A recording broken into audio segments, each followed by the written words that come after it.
तेरी वो रफ्तार हो, रोके से भी तू ना रुके,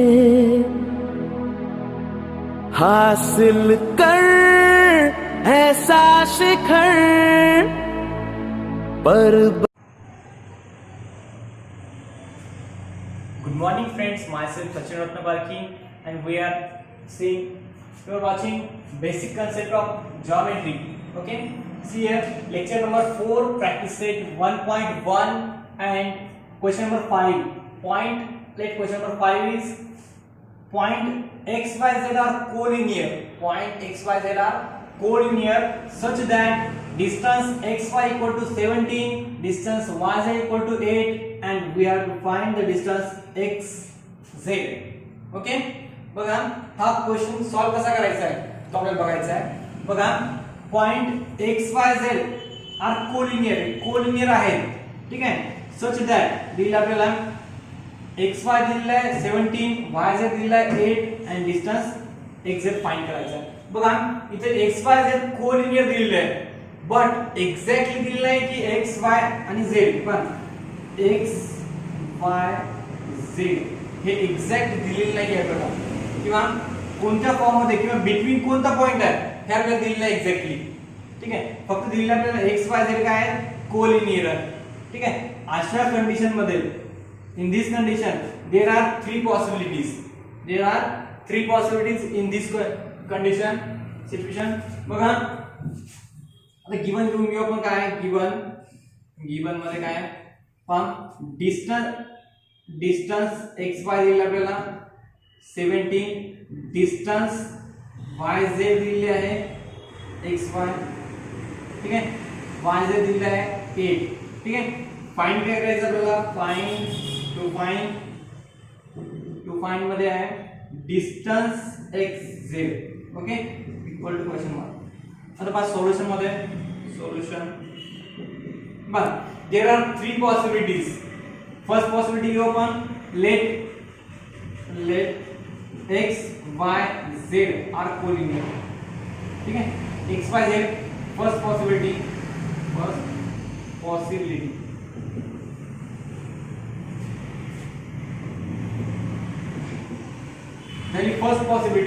x, y, z are collinear ची. जर x, y, z ही फर्स्ट पॉसिबिलिटी घेतली आपण तर काय फॉर्मात होणार, लॉन्गेस्ट डिस्टन्स कोणता आहे x आणि z आहे.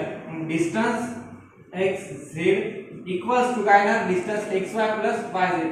Distance x, y plus distance y, z, ठीक है. व्हॅल्यू पुट अप करा x, z we have to find the x, z. Okay, distance x, z find करायचा ऍज इट इज ठेवायचं, त्याला जे फाइंड करायचं त्याला ऍज इट इज ठेवून द्यायचं, ठीक आहे. मग x, y किती आहे, x, y आहे 17 प्लस y, z किती आहे, y, z आहे 8. दोघांची करा ऍडिशन किती येणार 25.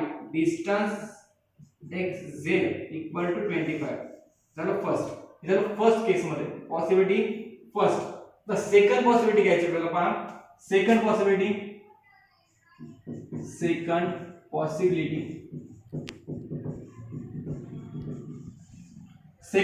मध्ये काय येणार. आता बघा आपण काय घेतलं होतं x, y, z घेतलं होतं, हा x काढायचा आणि समोर घ्यायचा x, हा x काय करायचा समोर घ्यायचा, म्हणजे काय येणार पहा y, z आणि x, y, z आणि x. मग लॉंगेस्ट डिस्टन्स कोणता त्यातलं x आणि y आहे, y x आहे, y x म्हणजे काय x y, distance x y, ठीक आहे. y x means x y, x y आणि y x सेमच असणार, ठीक आहे. बघा x y फॉर्म्युला काय देणार y z plus x z, ठीक आहे. y z प्लस काय ना x z, distance y z plus distance z x म्हणजे काय x z, ठीक आहे. पुट अप करा व्हॅल्यूज x y ची व्हॅल्यू किती आहे पहा, x y ची व्हॅल्यू आहे 17 घेऊन दिली, ठीक आहे. Distance y z is equal to 8. Put up here 8. We have to find the distance x z. Find करायचा as it is. मग याला पॉझिटिव्ह आहे, याला शिफ्ट करा, निगेटिव्ह होऊन जाते. 17 - 8 equal to distance x z.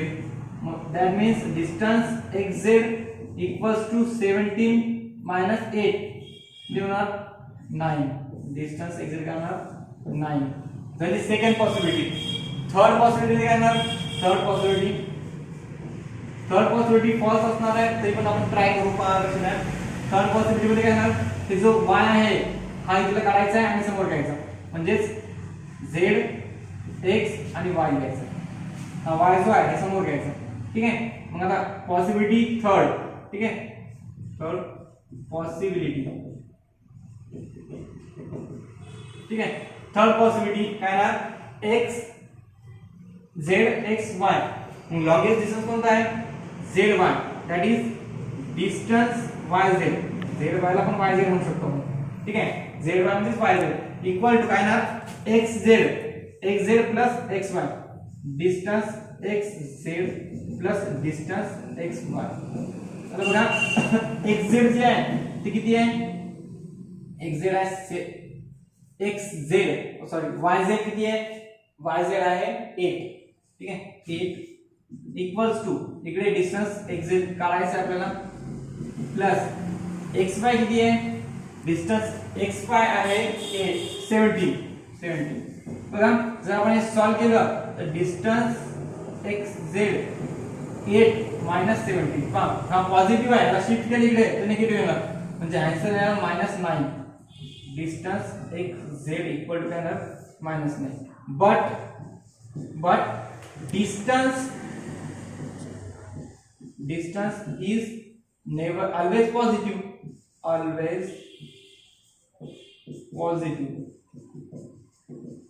बघा डिस्टन्स ऑलवेज पॉझिटिव्ह असते. दोन थिंग्स मध्ये किंवा दोन वस्तूंमधलं डिस्टन्स जे असेल काय असेल पॉइंट्स मध्ये डिस्टन्स ते कधी पण पॉझिटिव्ह असणार. डिस्टन्स निगेटिव्ह नसणार. त्यामुळे ही जी पॉसिबिलिटी आपली ही फॉल्स होणार. पॉसिबिलिटी ही पॉसिबिलिटी काय करायची कन्सिडर करायची नाही. कोणती कन्सिडर करायची ही वाली एक्झॅक्ट ची 25 आणि 9 ची. देयरफॉर ठीक आहे therefore third possibility is false. ठीक आहे राहिले कोणते हे दोन. Therefore distance exact equals to 25 और डिस्टन्स एक्झॅक्ट इक्वल्स टू किती 9. There are two possibilities. Distance exact equal to 25 और डिस्टन्स एक्झॅक्ट इक्वल टू 9. म्हणजे आन्सर 2 येणार. पहा जेव्हा क्वेश्चन या टाइप मध्ये विचारतात तेव्हा आन्सर नाही का 2 आन्सर असणार. आणि ते आपल्याला एक्झॅक्टली कोलिनियर कोणते पॉइंट्स आहेत ते दिलेले नाहीये. फक्त पॉइंट दिले आहे आणि दे आर कोलिनियर एवढं सांगितलेलं आहे. त्यामुळे हे जे क्वेश्चन आहे या टाइप मध्ये सॉल्व्ह करायचं आहे. तुम्हाला 3 वेळा सॉल्व्ह करायला लागेल 3 पॉसिबिलिटी मध्ये. पहिल्या पॉसिबिलिटी मध्ये काय करायचं x y z हे कोलिनियर घ्यायचं आणि पूर्ण फॉर्म्युला लावायचा आहे. सर्वात longest distance x z plus x y plus y z x z plus y z value put up केल्या आपल्याला आन्सर भेटेल 25. सेकंड पॉसिबिलिटी पाहिजे आपण. सेकंड पॉसिबिलिटी कशी केली माहिती का बघा यामध्ये आपण काय केलं हा सेकंड पॉसिबिलिटी मध्ये हा x इथला काढला आणि हा x पुढे घेतला समोर घेतला. हा x काय घेतला समोर घेतला म्हणजे सेकंड पॉसिबिलिटी आहे. ठीक आहे distance x y equal to काय येणार व्हॅल्यू पुट अप केलं लॉंगेस्ट डिस्टन्स हे y x होतं इथे y x म्हणजे काय येणार x y distance x y आणि y x सेम असणार आहे. ठीक आहे मग इथे व्हॅल्यू पुट अप केले आपण. हे 8 जे आहे हे पॉझिटिव्ह आहे इकडे शिफ्ट केल्यानंतर काय होते निगेटिव्ह होते. 17 मायनस 8 काय आलं 9 आलं आन्सर. झालं सेकंड पॉसिबिलिटी. तर थर्ड पॉसिबिलिटी काय केलं पुन्हा हा y रिमूव्ह केला इथून आणि y घेतला समोर म्हणजे y रिमूव्ह केला y समोर घेतला z x y आली z x y. Third possibility म्हणजे पुन्हा काय केलं लॉंगेस्ट कोणता आहे कन्सिडर केलं y z इक्वल टू काय येणार z x x z plus x y value put up केलं आन्सर निगेटिव्ह आलं. आन्सर काय आलं निगेटिव्ह आलं. जर आन्सर निगेटिव्ह आलं हे डिस्टन्स निगेटिव्ह नसते. Distance is always positive. Therefore हे कन्सिडर करायचं नाही. काय करायचं मग दोन आन्सर रिलेटेड ते काय करायचं लिहून टाकायचं. Distance x z equal to 25 और distance x z equal to 9. दोन पॉसिबिलिटी आहेत याप्रमाणे सॉल्व्ह करायचं आहे. ठीक आहे नेक्स्ट प्रॉब्लेम पाहू आता. नाउ फ्रेंड्स बघा आता या प्रॉब्लेम मध्ये आपण इथपर्यंत आलो पहा. Length of AC equal to formula माहिती आपल्याला लेंथ ऑफ AC A पासून C पर्यंत equal to length of AB plus length of BC equals होतो. व्हॅल्यू पुट अप करा.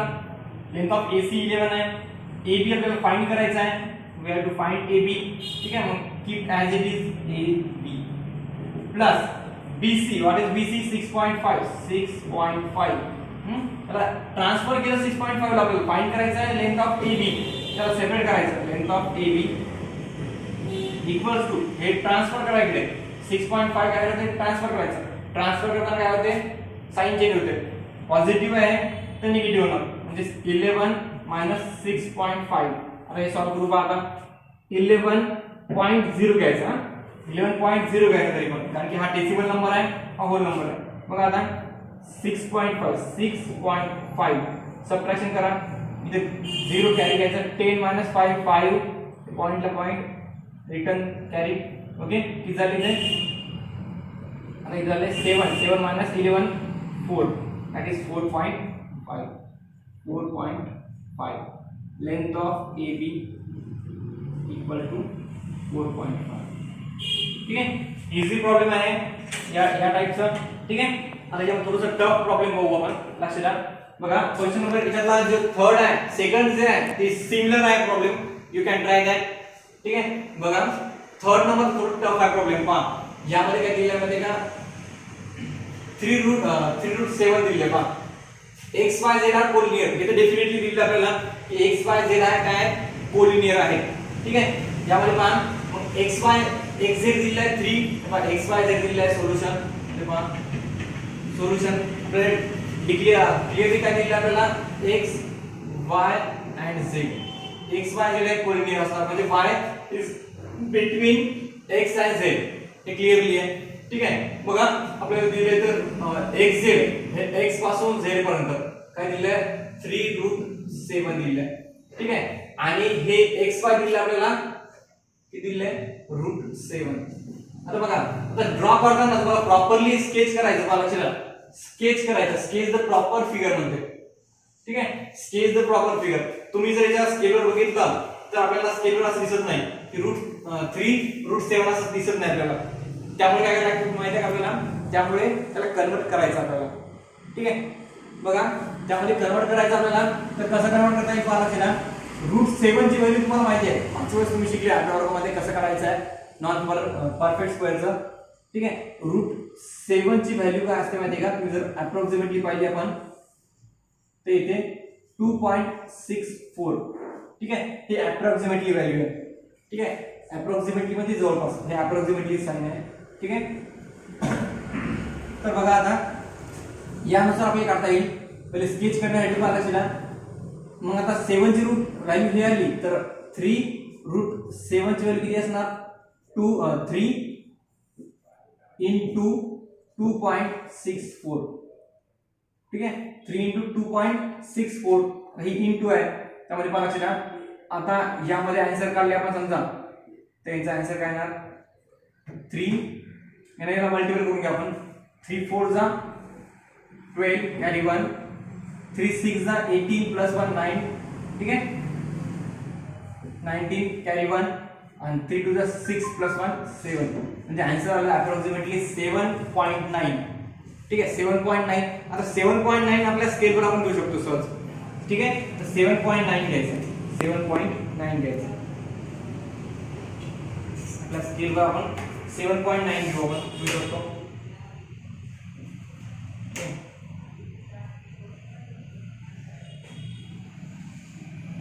7.9 घ्यायचं आपल्याला. ठीक आहे, हे सपोज 7.9 आहे. ठीक आहे, x पासून z, x आणि हा z. ठीक आहे, हे 7.9 आहे, म्हणजे काय सरळ आपण याला जे दिलेलं आहे त्या रूटमध्ये 3√7. ठीक आहे, झालं 7.9 म्हणजे 3√7 आलं, म्हणजे व्हॅल्यू ही आली. ठीक आहे, आता काय करायचं आपल्याला, √7 घ्यायचं आहे. पहा दुसरी व्हॅल्यू दिली आपल्याला xy, x पासून y डिस्टन्स दिली आपल्याला √7 ची व्हॅल्यू किती आहे, 2.6 घेऊ आपण. 2.6 घ्यायचं आहे व्यवस्थित, 2.6 इथे येतं. ठीक आहे, इथं आलं, ह्याची व्हॅल्यू आली, इथं y द्यायचं, नाव y द्यायचं, आणि पहा लक्षात इथे काय आलं, √7. ठीक आहे, आणि आपल्याला फाइंड करायचं आहे yz. ठीक आहे, we have to find the yz. Similarly formula same आहे, length of xz equals to length of X Y plus length of Y Z. ठीक है, we have to find the length of Y Z. Okay, then see X Z is 3√7. 3√7. Okay, X Y is √7 plus length of Y Z. ठीक आहे, आता हे positive याला shift करा, इकडे काय होणार निगेटिव्ह, म्हणजेच काय होणार इथे बघा लक्षात द्या, length of Y Z equals to 3√7 minus √7. आता बघा हे सबट्रॅक्शन करताना आपल्याला असं नाही करायचं आहे, 3√7 मायनस √7 म्हणजे 0 हे 3 असं नाही करायचं. जरी असं केलं तर रॉंग होणार. ठीक आहे, हे सॉल्व कसं करायचं लक्षात द्या. √7 इथे दोघांचा कॉमन आहे, याचा कोएफिशिएंट 1 आहे, नथिंग मीन्स 1. ठीक आहे, बघा आता इथं याच्यामध्ये काय माहिती आहे का, √7 कॉमन घेतला आपण, √7 घेतलं कॉमन घेतलं, 3 मायनस 1 √7 कॉमन घेतला आपण, 3 मायनस 1 किती येणार 2, हे √7 म्हणजे आन्सर काय आलं याचं, वाय झेड इक्वल टू काय आलं 2√7. √7 ची व्हॅल्यू पुट अप करून आपण एक्झॅक्टली डेसिमल फॉर्म मध्ये पण काढू शकतो आन्सर. ठीक आहे, तर हे जे आहे इथपर्यंत आन्सर जर काढलं तर सफिशियंट आहे. फक्त हे जे प्रॉपर स्केच करण्यासाठी तुम्हाला प्रॉपर लेंथ पाहिजे, आणि प्रॉपर लेंथ साठी तुम्हाला ही जी व्हॅल्यू आहे ती माहित पाहिजे √7. आता ही व्हॅल्यू कशी काढायची आहे तुम्ही लास्ट इयर मध्ये शिकलेली आहे रॅशनल नंबर मध्ये. ठीक आहे, लास्ट इयर 8th क्लास मध्ये शिकलेले आहे. याला नॉन परफेक्ट जर स्क्वेअर असेल त्याचा स्क्वेअर रूट कसा काढायचा आहे हे आपल्याला लास्ट इयर मध्ये शिकलेलं, आपण त्यानुसार काढून घ्यायला. ठीक आहे, आणि नाही तर त्याच्यामध्ये हे सॉल्व जर केलं आपण तर यानंतर असं सॉल्व होईल. ठीक आहे, बघा जर डिफिकल्ट वाटली तर आपण डबल इथे घेऊ वाटलं. लक्ष द्या. So friends, now last question of the exercise, practice set. See here, which figure is formed by 3 non-collinear points. 3 जर नॉन कोलिनियर पॉइंट घेतले आपण तर त्यापासून कोणती फिगर तयार होते. ठीक आहे, and now friends, last problem of the practice set. ठीक है, question number 7, which figure is formed by 3 non-collinear points. Which figure is formed by 3 non-collinear points. जर 3 non-collinear पॉइंट घेतले आपण तर त्यांच्यापासून कोणती फिगर तयार होते ते आपल्याला काढायचं आहे. let A, B, C are non-collinear points. ठीक है, एबीसी काय आहे नॉन कोलिनियर पॉइंट्स आपण कन्सिडर केलं. सपोज आपण घेतलं इथे ए, ठीक आहे, हे बी, ठीक आहे, आणि इथे घेतलं आपण सी. ठीक आहे, बघा नॉन कोलिनियर म्हणजे काय, एका रेषेत आले नाही पाहिजे ते. ठीक आहे, एका लाईन मध्ये कसे आपण किती प्रयत्न केला तरी आपण हे एका लाईन मध्ये येऊ शकत नाही. ठीक आहे, बघा कोलिनियर आणि नॉन कोलिनियर. कोलिनियर म्हणजे एका लाईन मध्ये येणार आहे, lies in the same line. All 3 points are lies in the same point. Then we can say that they are collinear. And non-collinear means that not come in a same line. जे एका रेषेमध्ये येत नाहीत त्यांना. बघा आता हे 3 points आपण घेतलेले आहेत. ठीक आहे, आता आपण ट्राय करू की एका रेषेमध्ये येतात का. एक लाईन मोडली आपण, अशी समजा एक लाईन घेतली आपण. ठीक आहे, ही लाईन घेतली आपण L. होत आहे का नाही. अगेन ट्राय करा, ए बी पासून ट्राय करू आपण. आला आपण ए आणि बी तर आला, पण सी आला का नाही आला. थर्ड लाईन घेऊ आपण. बघा ए आणि सी आला पण बी आला का नाही. 3 लाईन जर 3 पॉइंट्स एका लाईनवर असेल तर कोलिनियर म्हणतो आपण. ठीक आहे, ही काय झाली नॉन कोलिनियर. आणि तुम्हाला कोणती फिगर दिसत आहे इथे ए बी सी, कोणती फिगर तयार केली. Yes, it is a triangle. Therefore, 3 non-collinear points form a triangle. ठीक आहे, बघा 3 जर नॉन कोलिनियर पॉइंट असेल तर ते काय करणार, ट्रायंगल फॉर्म करणार. ठीक आहे, आता बघा काल काय आलं माहिती का, कालच्या बऱ्याच क्वेश्चन मध्ये काही जण कन्फ्यूज झाले. कसे कन्फ्यूज झाले सांगतो मी मला. पण याच्यामध्ये तुम्ही कन्फ्यूज होता ए बी सी असं दिलं समजा point A B C are collinear. जेव्हा असं दिलं असते एबीसी कॉमा मध्ये दिलं असते तेव्हा नाही का, तेव्हा काय होते माहिती का, तीन पॉसिबिलिटी येतात. एबीसी कॉमा जेव्हा दिले असते सेपरेट केला असते तेव्हा तीन पॉसिबिलिटी येतात. एक तर ए बी सी कोलिनियर असेल, otherwise B C A collinear असेल, otherwise C A B collinear असेल. There are three possibilities. हे पॉसिबिलिटी असणार. बट जेव्हा तुम्हाला असं डिक्लेअर दिलं असं clearly A B C collinear आहे, याचं मिनिंग एक्झॅक्ट होते की B is between A and C, B is between A and C and A B C are collinear, exact collinear आहे. याला डायरेक्ट फॉर्म्युला लावायचा आहे. आणि या क्वेश्चन मध्ये काय करायचं आहे माहिती का, हे कोलिनियर तीन मध्ये पाहायचं आहे. तीन मध्ये ट्राय करायचं आपल्याला कोणतं कोलिनियर असेल ते पॉसिबिलिटी. ठीक आहे, याच्यामध्ये आणि याच्यामध्ये डिफरन्स आहे. आणि बरेच जणांनी काय केलं माहिती का, कालच्या क्वेश्चन मध्ये पी जे आहे ते बिटवीन जे पॉइंट विचारला होता क्वेश्चन नंबर 3 मध्ये, बिटवीन कोणता आहे ते बिटवीन दिले नाही. त्यामुळे डायरेक्ट काय माहिती का, डायरेक्ट कोलिनियर किंवा नॉन कोलिनियर असं त्यांनी दाखवलेलं आहे. जे बिटवीन पॉइंट आहे तो दाखवलेला नाहीये. ठीक आहे, तर बिटवीन जे विचारलेला आहे ज्याप्रमाणे आपल्या टेक्स्टबुक मध्ये क्वेश्चन विचारलेला आहे त्याचा आपल्याला आन्सर एक्झॅक्ट द्यावा लागेल. ठीक आहे, तर आता बाकीचं आपण उद्या नेक्स्ट व्हिडिओ मध्ये पाहू आपण. ठीक आहे, ओके.